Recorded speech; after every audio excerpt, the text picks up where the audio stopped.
मुख्यमंत्री श्री विष्णुदेव साय ने आज छत्तीसगढ़ की औद्योगिक विकास नीति 2024-30 का शुभारंभ करते हुए निवेशकों के लिए छत्तीसगढ़ को इस औद्योगिक का केंद्र बनाने का संकल्प लिया। इस अवसर पर उन्होंने कहा कि राज्यों में औद्योगिक स्थापना की प्रक्रिया को सरल बनाया गया है और उद्योगों को प्रोत्साहन देने के लिए नई नीति में कई विशेष प्रावधान किए गए हैं। मुख्यमंत्री ने कहा कि प्रधानमंत्री श्री नरेंद्र मोदी के वर्ष 2047 तक विकसित भारत के लक्ष्य को पूरा करने के लिए छत्तीसगढ़ को विकसित राज्य के रूप में तैयार करना आवश्यक है। इस दिशा में औद्योगिक नीति रोजगार सृजन, निर्यात प्रोत्साहन और निवेशकों को बढ़ावा देने पर केंद्रित है।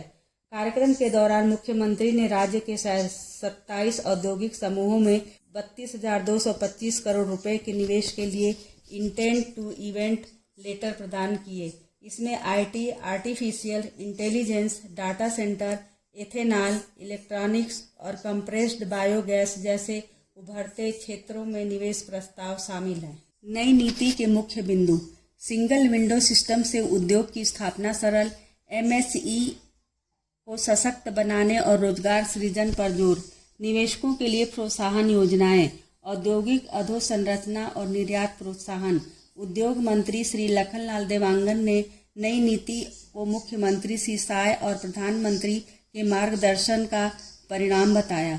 उन्होंने कहा कि इस नीति से न केवल निवेश बढ़ेगा बल्कि राज्य के कुछ लोगों के लिए रोजगार के नए अवसर भी उत्पन्न होंगे।